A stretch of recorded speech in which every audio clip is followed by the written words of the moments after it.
Hey everyone, welcome back to Kavi's Academy. Here I will discuss DBT JRF 2019 paper solution. Okay, तो यहाँ पे मैं आपको complete paper solution provide कराऊंगी कि part first video इसके अंदर मैं पार्ट ए के 20 क्वेश्चंस को सॉल्व कराऊंगी. ओके नाउ तो स्टार्ट करते हैं. अगर आपने मेरे चैनल पे फर्स्ट टाइम विजिट किया है तो मैं आपको बता दूं, मेरे चैनल पे आपको 2019 ICMR पेपर एंड 2080 भी जल्दी प्रोवाइड कराऊंगी. उसका कंप्लीट सॉल्यूशंस मेरे चैनल पे आपको मिल जाएगा. साथ ही साथ CSI की जो जनरल एप्टीट्यूड है वो भी उसकी पेपर सॉल्यूशन भी मिल जाएंगे. ओके सो अगर आपने मेरे चैनल को सब्सक्राइब नहीं किया है then please subscribe my channel. Now start करते हैं. Question number first, part A. Okay now the major difference between hormones that have intracellular receptor and those have cell membrane receptor is that former is usually. तो यहाँ पे पूछा गया है difference between hormones, intracellular receptor and the cell membrane receptor. तो यहाँ पे intracellular receptor की अगर हम बात करें तो ये रिसेप्टर हाइड्रोफोबिक इन नेचर होता है. इंट्रासेलुलर मीन्स इसका जो रिसेप्टर है कहाँ पे प्रेजेंट होगा, इसका रिसेप्टर सेल मेम्ब्रेन के अंदर प्रेजेंट होगा, है ना, सेल मेम्ब्रेन को क्रॉस कर पाएगा. तो सेल मेम्ब्रेन प्लाज्मा मेम्ब्रेन को क्रॉस कर लेता है तो इसका जो रिसेप्टर है वो न्यूक्लियस या फिर साइटोप्लाज्म के अंदर प्रेजेंट होता है. तो ये कौन सा नेचर, ये जब ये लिपिड बाय लेयर को प्लाज्मा मेम्ब्रेन को क्रॉस कर रहा है मीन्स इसका नेचर कैसा है, इसका nature hydrophobic in nature means non polar molecule से. Okay so option number 4 is correct. Okay now a patient suffering from allergy has been advised to take antihistamine drug. Okay now which one of the following biological process is most likely to be reason to the allergy. तो यहाँ पे allergy का क्या reason होता है, तो आपको पता है कि जो आपकी बॉडी के अंदर बेसोफिल एंड मास्ट सेल, ये दो सेल ऐसी होती है कि उनकी सरफेस पे कौन से रिसेप्टर प्रेजेंट होते हैं, IgE.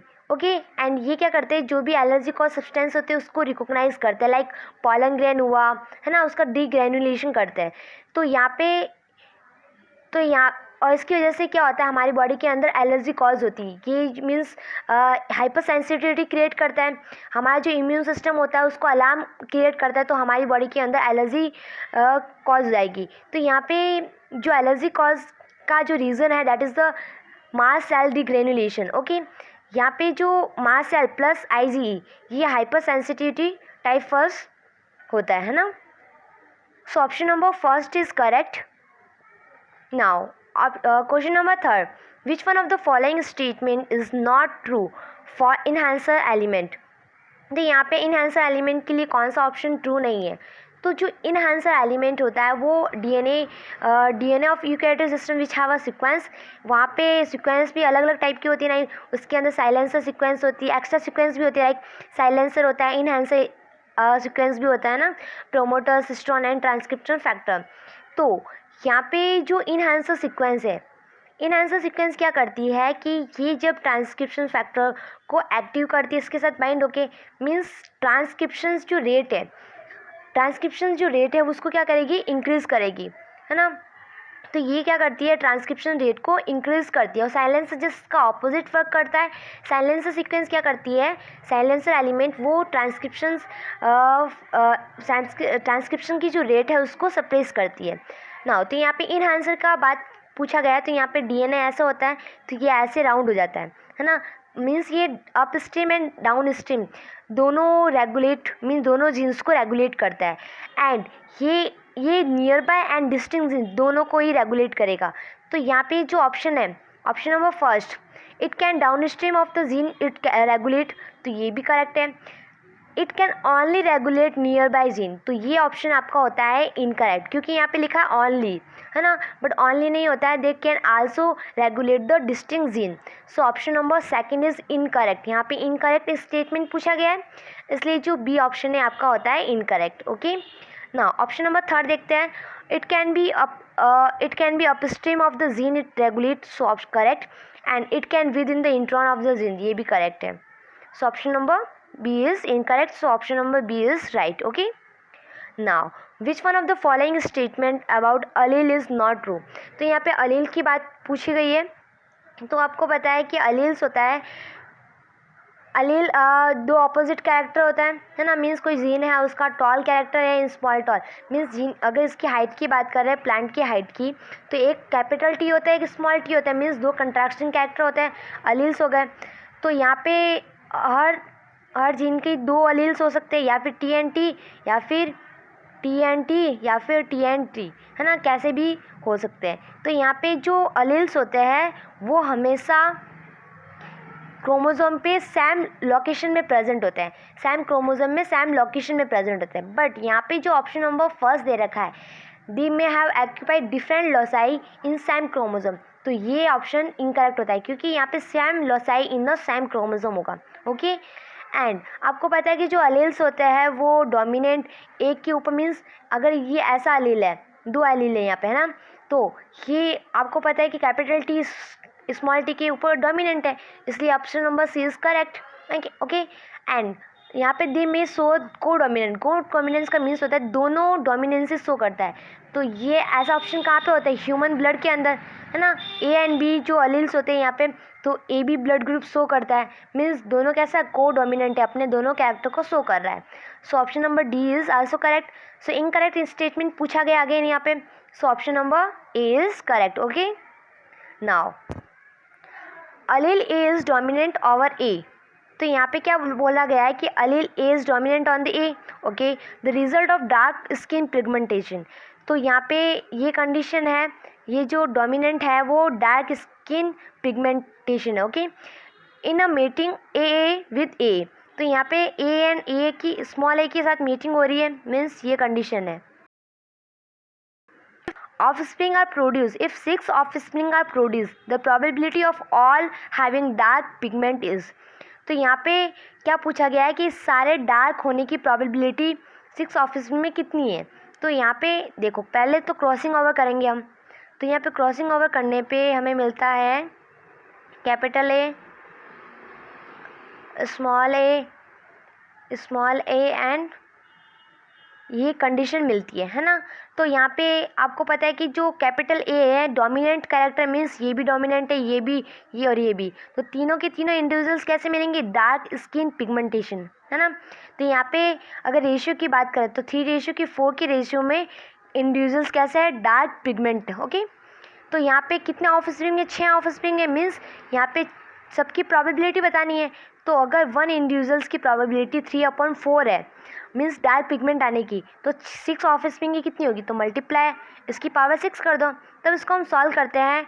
6/4 को अगर आप सॉल्व करोगे तो आपका आएगा 0.75 के समथिंग आएगा, है ना।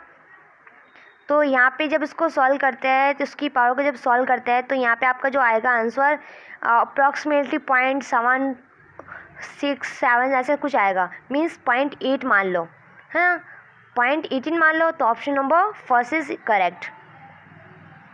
Now a bacterial culture grow in medium containing radioactive sulphur would incorporate the radio label in tetrapeptide, तो यहाँ पे बैक्टीरिया को कल्चर किया इन रेडियोएक्टिव सल्फर में, तो यहाँ पे कौन सा रेडियो लेबल होगा, तो आपको पता है कि आपको सबसे पहले जो सल्फ़र कंटेनिंग होगा वही रेडियो लेबल होगा। तो सल्फ़र कंटेनिंग अमीनो एसिड कौन से होते हैं, सल्फ़र कंटेनिंग अमीनो एसिड 2 होते हैं, एक होता है आपका सिस्टीन, एक होता है आपका मिथ्योनिन। ओके, तो सिस्टीन एंड मिथ्योनिन ये क्या हो जाएंगे, रेडियो लेबल हो जाएंगे। तो यहाँ पे देखो सिस्टीन एंड मिथ्योनिन कहाँ दे रखा है, ऑप्शन नंबर फर्स्ट में दिख रहा है सिस्टीन एंड मिथ्योनिन, तो ये आपका ये दिखेगा आपको radio label. So option number first is correct. Okay, cysteine का कैसे होता है formula, that is the CH2SH, है ना, एंड मिथ्योनिन का क्या होता है, that is the CH2SH and CH3, इस टाइप का इसका फार्मूला होता है। आपको पता है कि जो मिथ्योनिन होता है वो स्टार्ट कोडन होता है, मीन्स कोड करता है AUG क्या स्टार्ट कोडन है। एंड सिस्टीन का यूज़ कहाँ आता है, सिस्टीन जब ER के अंदर ऑक्सीडाइजिंग एनवायरनमेंट इसको प्रोवाइड करवाता है, तो ये क्या करता है कि ये डाइसल्फाइड बॉन्ड का फॉर्मेशन कर लेता है। तो यहाँ पे ER के अंदर ऑक्सीडाइजिंग एनवायरनमेंट की वजह से यहाँ पे देखो ऐसे फॉर्म हो जाएगा, मीन्स ये ऐसे हट जाएगा और ये ऐसा बन जाएगा, डाइसल्फाइड बॉन्ड बन जाएगा, है ना। तो यहाँ पे यही पूछा गया, रेडियो लेवल की बात की गई है, तो ऑप्शन नंबर ए होता है आपका correct. Now of double standard DNA sequence given below, the sequence that accepted to have higher melting temperature। तो डबल स्टैंडर्ड डीएनए है ना, तो आपको यहाँ पर पूछा गया हाई मेल्टिंग टेम्परेचर इज, तो यहाँ पे अगर हाई मेल्टिंग टेम्परेचर किसको प्रोवाइड कराना पड़ेगा, तो डीएनए की बात की गई है तो आपको पता है कि डीएनए ए आपका बॉन्ड बनाता है टी के साथ डबल बॉन्ड, ओके, एंड जी आपका बॉन्ड बनाता है सी के साथ ट्रिपल बॉन्ड। मीन्स ज़्यादा नंबर ऑफ बॉन्ड कहाँ पे, यहाँ पे, मीन्स इसका टेम्परेचर कैसा होगा, हाई होगा। तो जीसी का क्योंकि ट्रिपल बॉन्ड है इसलिए यहाँ पे इसको हाई टेम्परेचर प्रोवाइड कराना पड़ेगा। तो यहाँ पे सबसे पहले आपको एक चीज़ देखनी है कि यहाँ पे जीसी रिच कौन है ना, तो जीसी कहाँ है, ये रहा। तो जी के सामने ये जी है तो इसके सामने सी ट्रिपल बॉन्ड बनाएगा, यहाँ पे सी है तो यहाँ पे ट्रिपल बॉन्ड बनाएगा जी के साथ। तो ऐसे करके ये ऑप्शन एंड आपका ये जो बी एंड डी है इसके अंदर आपको दिख रहा होगा है ना, यहाँ पे जी ट्रिपल बॉन्ड। अब बात आती है कि इस दोनों में से आंसर कौन सा होगा, तो हमें क्या करना है, कैलकुलेट करना है कि सबसे ज़्यादा हम क्या कर लेंगे, हम यहाँ पे डबल बॉन्ड कैलकुलेट कर लेंगे ए एंड टी है ना, ए एंड टी के नंबर ऑफ डबल बॉन्ड किसके अंदर ज़्यादा है, तो वो तो ऑप्शन होगा नहीं। तो नंबर ऑफ यहाँ पे देखते हैं, यहाँ पे क्या दे रखा, ए, ये रहा, ए के साथ टी बना लेगा डबल बॉन्ड, यहाँ पे ए रहा, ए आ जाएगा, यहाँ पे ये 1 2 कितने हो गए 1 2 3 4 5 एंड 6 एंड 7। तो यहाँ पे कितने आ रहे हैं डबल बॉन्ड, यहाँ पे कितने आ रहे हैं 7। और इसके अंदर देखते हैं 1 2 3 4 एंड 5, यहाँ पे डबल बॉन्ड कितने बन रहे हैं 5। मीन्स यहाँ पे ट्रिपल बॉन्ड कम है और यहाँ पे ट्रिपल बॉन्ड ज़्यादा है। तो जहाँ पे ट्रिपल बॉन्ड ज़्यादा होगा वहाँ पे हाई टेम्परेचर प्रोवाइड कराना पड़ेगा, इसलिए option number B is correct, okay. Now next is the peptide of sequence SHERL is isolated from the bacteria, okay। ये पेप्टाइड बॉन्ड है, यहाँ से इसको आइसोलेट किया बैक्टीरिया से। विच one of the following options list is possible phosphorylation site in the peptide. तो बता दूँ मैं आपको, जो फॉस्फोराइलेशन साइट होती है अमीनो एसिड की, अमीनो एसिड पे जो फॉस्फोराइलेशन साइट होती है यूकैरियोट की अगर हम बात करें तो यूकैरियोट के अंदर सीरीन, थियोनिन एंड ट्रायोसिन, ये 3 साइट होती है जहाँ पे फॉस्फोराइलेशन करता है। प्रोकैरियोट और प्लांट के अंदर जो फॉस्फोराइलेशन साइट होती है दैट इज़ द हिस्टिडिन है ना। तो यहाँ पे क्या बोला गया, यूकैरियोट क्या है, प्रोकैरियोट ऑर्गेनिज्म है, एंड यहाँ पे जो फॉस्फोराइलेशन साइट है that is the histidine. So option number first is correct, okay. Now competitive inhibitor of enzyme can reduce by. तो कॉम्पिटिटिव इनहिबिटर, कॉम्पिटिशन कब होगा, मान लो कि एक एंजाइम है ना, और ये सबस्ट्रेट इस पे बाइंड होना होता है सबस्ट्रेट को, बट ये क्या होता है कॉम्पिटिटिव इनहिबिटर क्या होता है, इसकी जगह पे बाइंड हो जाता है। इस वजह से क्या होता है कि जो भी प्रोडक्ट होता है वो बन नहीं पाता है ना। तो हमें क्या करना है कि हमें कुछ ऐसा करना है कि ये कॉम्पिटिटिव इनहिबिटर यहाँ पे बाइंड ना हो, है ना। तो इसके लिए हमें क्या करना पड़ेगा, ये जो सबस्ट्रेट का लेवल है, सबस्ट्रेट की अमाउंट है, उसको बढ़ा देना पड़ेगा। अगर सबस्ट्रेट की कंसंट्रेशन ज़्यादा होगी तो वो जल्दी एंजाइम के साथ बाइंड होगा, तो कॉम्पिटिटिव इनहिबिटर वो बाइंड हो नहीं पाएगा। इस कंडीशन में हमें क्या रखना पड़ेगा, सबस्ट्रेट के लेवल को इंक्रीज करना पड़ेगा।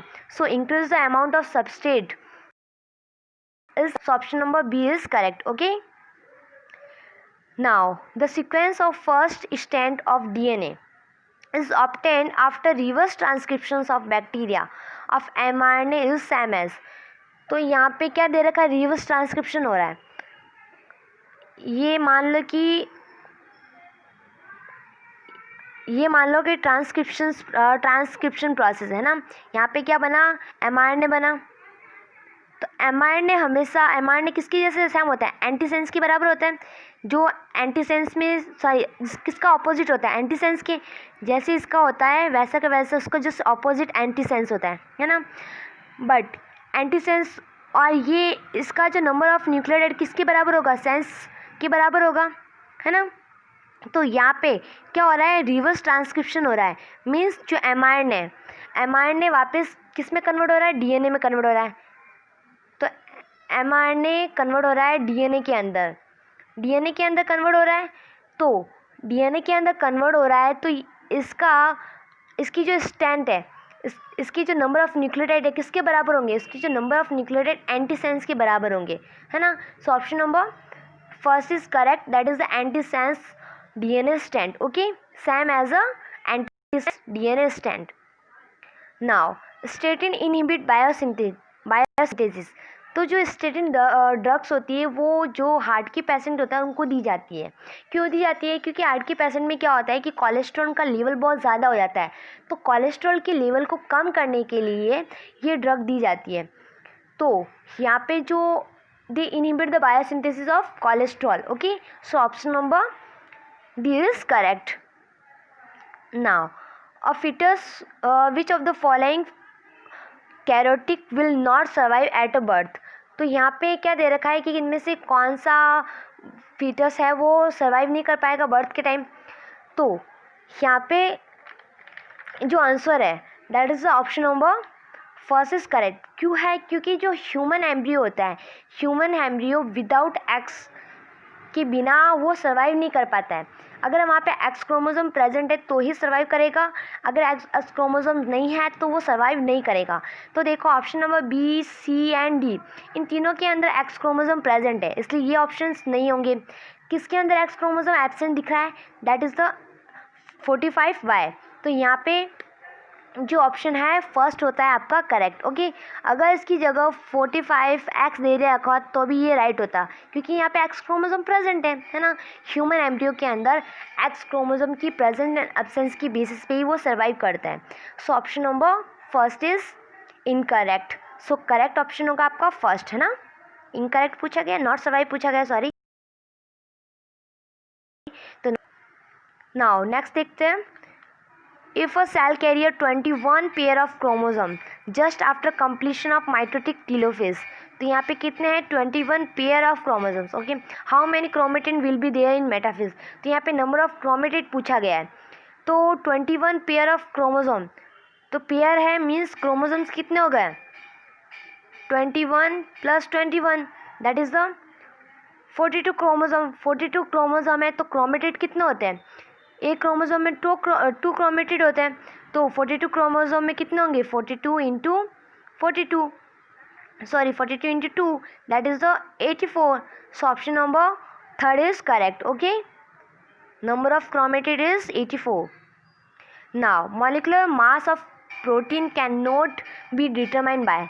तो यहाँ पे मॉलिक्यूलर मास, तो जो MALDI ये दे रखा है that is the matrix. M means matrix, assistant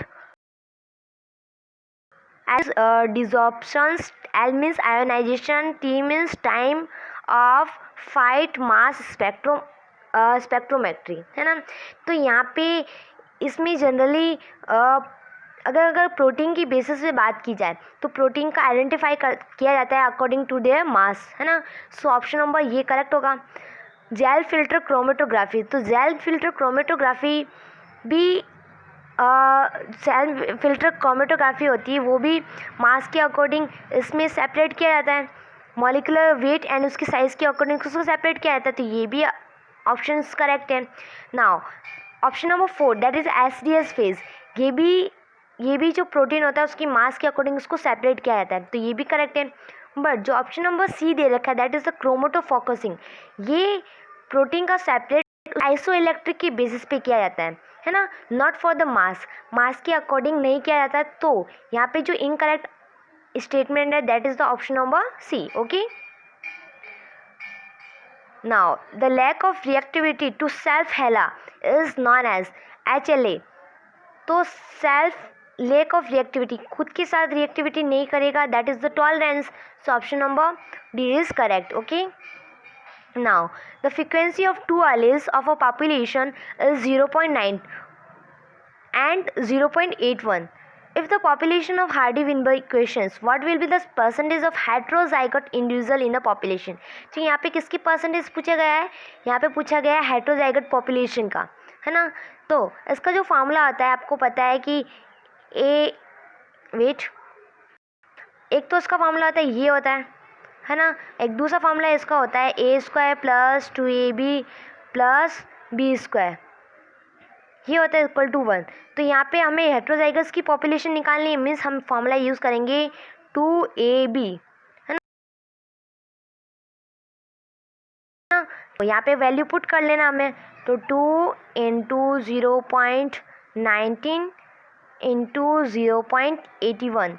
okay, जब हम इसको सॉल्व करते हैं, सॉल्व करके देख लेना, जब हम इसको सॉल्व करते हैं तो क्या आता है 0.31, है ना। और 0.31 को अगर हमें परसेंटेज में कैलकुलेट करना है तो हमें इसको multiply by 100। Okay, so multiply by 100 that is the 31%। Okay, so option number C is correct. Now next, which one of the following intermediate filament protein is present in the nucleus? तो nucleus की आपको पता है कि जो nucleus की nuclear lamella होता है ना, यहाँ पे जो न्यूक्लियर लैमिला होता है वो क्या करता है, न्यूक्लियर लैमिला क्या करता है कि जो न्यूक्लियस होता है उसको सपोर्ट प्रोवाइड करता है। जो न्यूक्लियर लैमिला होता है वो लैमिनिन की बनी होती है, लैमिनिन प्रोटीन की बनी होती है। ओके, और ये लैमिनिन प्रोटीन क्या है, that is the intermediate filament. ये क्या करता है, इसको रिजिडिटी प्रोवाइड करता है, मीन्स इसकी शेप को मेंटेन करके रखता है।